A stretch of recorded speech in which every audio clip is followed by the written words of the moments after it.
የአማራ ፋኖ በክልሉ በአራቱ ማዕዘናት ከባድ የተባለ ዘመቻ እያካሄደ መሆኑን አስታወቀም።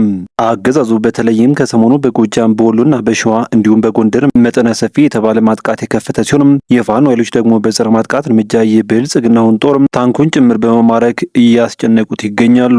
ይህ በእንዲህ እንዳለ በወግዲ ማከፍታ ግንባር ያገዛዙ ጦር አንድ ሙሉ ሬጅመንት መደምሰሱ ሲሰማም ዋና አዛዡም በጀግኖቹ እጅ መግባቱ ታውቋል። መረጃውን በዝርዝር ትሰሙታላችሁ።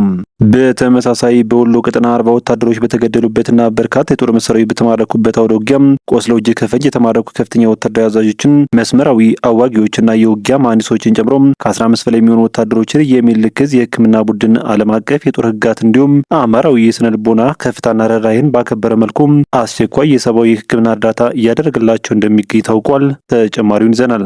በጎጃም ቀጠና መሐመድ ተሰማ የላካቸው 3 ጀነራሎች ውስጥ 2ቱ ቁስለኛ መሆናቸው ተሰማም።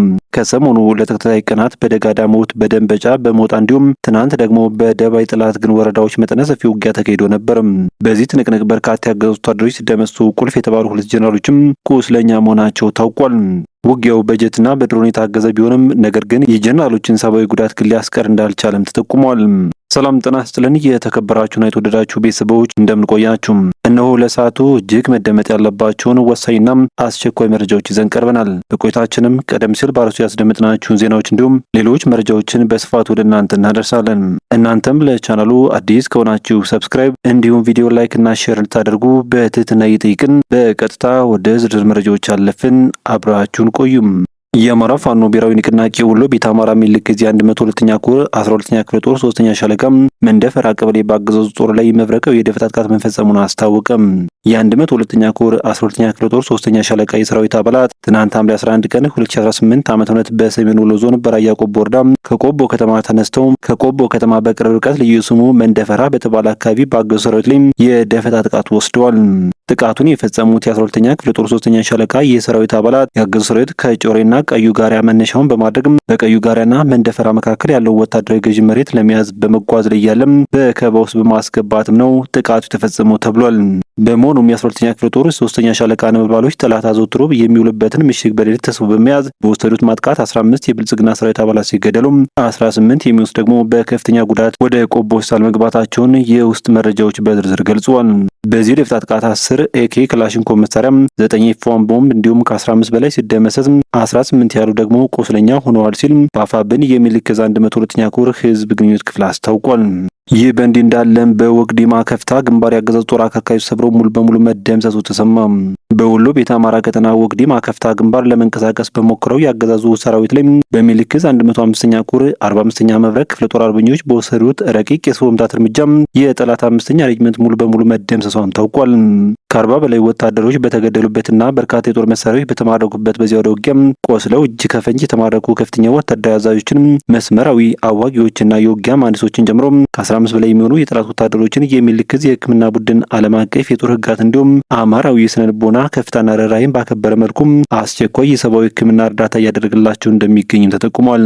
ከትናንት በስቲያ ጠዋት ጀምሮ በጠላት 11ኛ እዝ 203ኛ ኮር ከ81ኛ እና ከ87ኛ ክፍለ ጦሮች የተውጣጣ ሰራዊት በድሮና በሌሎች የሜካኒዝም መሳሪያዎች ፋን ታግዞም ወደ ወግዲ ማከፍታ አካባቢ ከፍተኛ ወረራ ለመፈጸም ተንቀሳቅሶም ነበር። ይሁን እንጂ ቀድመው ቁልፍ ወታደራዊ ቦታዎችን በመቆጣጠር አድፍጠው የነበሩት የ45ኛ ክፍለ ጦር አርበኞች የጠላትን ጦር ሆን ብለው ስበብ ወጥመድ ውስጥ ካስገቡት በኋላ መውጫ መግቢያ በሮችን ክርችም አድርገው በመዝጋት መብረቃዊ የጥይት ዶፍ አውርደውበታል። ሰራዊቱ አካባቢውን በቁጥር ስራው ያለው ፋኖ የለም በሚል ለኮሩ ሪፖርት በላከ በጥቂት ደቂቃዎች ውስጥ ከተለያዩ አቅጣጫዎች የተሰነዘረበትን ፈጣን ማጥቃት ከፊት ለፊት የነበረችው 5ኛ ሬጅመንት ሙሉ በሙሉ ስትደመሰስ ቀሪ የክፍለ ጦር አህዶችም ከባድ ኪሳራን ተከራርበው በትንትናቸው ወጥቷል የተባሉ የአገዛዙ ጦር ከመካነ ሰላምና ከተለያዩ ቦታዎች ኃይል በመጨመር አስክሬንና ቁስለኛ ለማንሳት ቢሞክርም የአርበኞቹ በአፈሙዝ ሰዓት መንገዱን በማጠራቸው የጥይት ማብረጃ መሆኑን ቀርቷል። በወደ ውጊያው ከተገደሉት በተጨማሪ 41 ወታደሮች የቆሰሉ ሲሆን 14 ጥቁር ክላሽንኮቭ መሳሪያና 1 ታጣፊ ክላሽ፣ 1 የመገናኛ ሬዲዮ፣ አይኤጅ ቦምብ እንዲሁም 10 የስናይፐር ካዝና፣ 2 ዲሽቃ ሸነሽል ከ800 ተተኳሾች ጋር 2000 የብሬን ተተኳሽና 3000 የክላሽ ተተኳሾች በአርበኞች ቁጥጥር ስር ውለዋል። ከወግዲ ማከፍታ ግንባር እጅ ከፍንጅ ከተማረኩት ከ15 በላይ ያገዙ ወታደሮች መካከልም ከፍተኛ ወታደራዊ አዛዦች፣ መስመራዊ አዋጊዎች፣ የውጊያ መሐንዲሶችና ተራ ወታደሮች የሚገኙበት ሲሆን የሚልክዝ የሕክምና ቡድን እነዚህን የቆሰሉ የጠላት ወታደሮች በአስቸኳይ ተረክቦ ሙሉ የሰብአዊ ሕክምና አገልግሎት እየሰጠ መሆኑም ተረጋግጧል። በሌላ በኩል የብልጽግናው አገዛዝ በምስራቅ ጎጃም ደባይ ጥላትግን ወረዳ በፈጸመው የመድፍ ጥቃት በመኖሪያ ቤታቸው ውስጥ የነበሩ ንጹሃን ወገኖች መገደላቸው ተሰምቷል። ከወደ ፋኖ የተወሰደበትን እርምጃ መቋቋም ያልቻለውና የብልጽግናው አገዛዝ መከላከያ ሰራዊት በደባይ ጥላትግን ወረዳም ደብረ ኢየሱስ ታዳይ ከተማ ላይ በፈጸመው ንጹሃን ላይ ያነጣጠረ የመድፍ ድብደባ በእውቀት የተባለች 19 ዓመት ልጃገረድ ህይወቷ ሲያልፍ ታናሽ ወንድሟ አማን በእውቀት በጽኑ መቁሰሉን የአካባቢ ምንጮች ገልጸዋል። በዚህ ጥቃት ሰራዊት በእውቀት የተባለችው ልጇ በአሰቃቂ ሁኔታ የተገደለባትና አማን በእውቀት የተባለ ልጇ ደግሞ ለከባድ የአካል ጉዳት የተዳረገባት ወይዘሮ ታገኝ ገደፋው እሷም በጽኑ መቁሰሏን የታወቀው።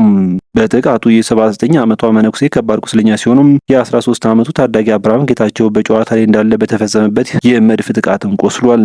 ትናንት ሐምሌ 11 ቀን 2018 ዓ.ም በዕለተ ቅዳሜ ከ10 ቀበሌዎች የተሰባሰቡ ሰዎች በሚገበያዩበት በደብር ከተማ በሚገኝ በአንድ የገበያ ስፍራ ላይ ያገዙ ኃይል በፈጸመው ገበያተኛን ያነጣጠረ የመድፍ ጥቃት የበርካታ ንጹሃን ወገኖች ህይወት ተቀጥፏልም የተባለው። በተመሳሳይ ከቆየ አካባቢ ደብረ ኢየሱስ ታዳይ ከተማ ላይ ይኸው ጸረ አማራ የብልጽግና ኃይል የዘፈቀደ መድፍ ጥቃት በመፈጸም በርካታ መኖሪያ ቤቶችን ማውደሙንም ሚዲያችን ከአፋብን ቴዎድሮስ እዝ 206ኛ ኮር ህዝብ ግንኙነት ክፍል ለማወቅ ችሏል። በሌላ መረጃችን በጎንደር ጠቅላይ ግዛት መነሻቸው ከመገጭና ከጠዳ ከተሞች ያደረጉ ያገዙ ኃይሎች በከባድ መሳሪያ ሽፋን ታግዘው በጎንደር ከተማ ምስራቅ አቅጣጫ ዳዋና አምቦበር በተባሉ አካባቢዎች ላይ ተንቀሳቅሰው የነበር ቢሆንም ከወደ ፋኖ ብርቱ የሆነ የመከላከልና የመልሶ ማጥቃት እርምጃ ተወስዶባቸው ከባድ ኪሳራ መከናነባቸው ሰምቷል። 23 ያገዙ ወታደሮች በተደመሰሱበት በዚህ ተጋድሎ በርካታ ክላሽንኮቭ መሳሪያዎች ከነት ተኳሾቻቸው በአርበኞቹ እጅ ገብተዋል የተባለው። ይሄው እርምጃ በአጼ ፋሲለደስ ብርጌድ አርበኞች መወሰዱንም ምንጮች ገልጸዋል። በአማራ ፋኖ ብሔራዊ ንቅናቄ ጎንደር ጠቅላይ ግዛት በላይ ዘለቀ ህዝብ በዳግማዊ ቴዎድሮስ ኮር ግዙፉ ጎንደር የብጋቸው ክፍለ ጦር ስር የአጼ ፋሲለደስ ብርጌድ አርበኞች ትላንት ሐምሌ 11 2018 ዓ.ም ከመገጭና ከጠዳ ከተማ በከባድ የጦር መሳሪያ ሽፋን ታግዘው ከጎንደር ከተማ ምስራቅ አቅጣጫ ዳዋና አምቦበር ቀበሌዎች ተንቀሳቅሰው በነበሩ የብልጽግና ኃይሎች ላይ የመከላከልና የማጥቃት እርምጃ በመውሰድ አከርካሪውን ሰብረው ድል ተቀዳጅተዋል። ዳዋና አምቦበር ቀበሌዎች ላይ በተደረገው በዚህ ተጋድሎ የጠላት ሜካኒዝም መሳሪያን ከመጤፍ ያልቆጠሩት አርበኞቹ በራሳቸው የውጊያ ስሌትና የጦር የውጊያ በላይነቱን በመቆጣጠር የጠላትን ጦር አፍረክርከውታል ሲሉም የፋኖ ምንጮች ገልጸዋል። በሌላ በኩል አፋብን ቴዎድሮስ እዝ 105ኛ ኮር 44ኛ ክፍለ ጦር በአዲስ መንፈስ በአዲስ ሆኔ ለልዩ ዘመቻ ለመጨረሻ መምቻና መመከቻ በሚገባ ተስሎ ተከስቷል ሲሉም የፋኖ አዛዡ ገለጹ። አፋብን ቴዎድሮስ እዝ 105ኛ ኮር 44ኛ ክፍለ ጦር ባለፉት 3 ዓመታት በጎጃም አገው ምድር ከመተከል ጫፍ እስከ ቴሌሊም ሰከላ ዳንግራ ድረስ በመንቀሳቀስ የአማራ ፋኖ የትግል ታሪክ ውደት ላይ እጅግ ጉልህና ደማቅ የሆነ ጀብዶችን ሲሰራም ቆይቷል። ይህ ክፍለ ጦር ከተናጋሪ እስከ መሪ ከሻለቃ መቶ አለቃ እስከ ዲሽቃ በማስወገድና በማድረግ ከብሬና ስናይፐር እንዲሁም ከ100 በላይ ክላሾችና በላይ ሆኖ የብልጽግና ሌሎችን ገቢ በማድረግ በልዩነትም ይታወሳል።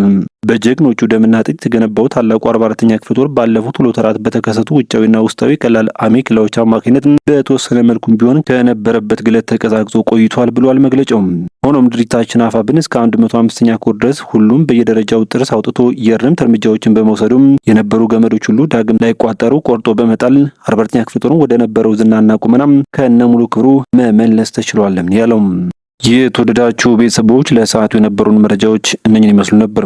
በቀጣይ በሌሎች ዜናዎች እንዲሁም ጥቆማ እስከምንገናኝ በያላችሁበት በሰላም ቆዩኝ።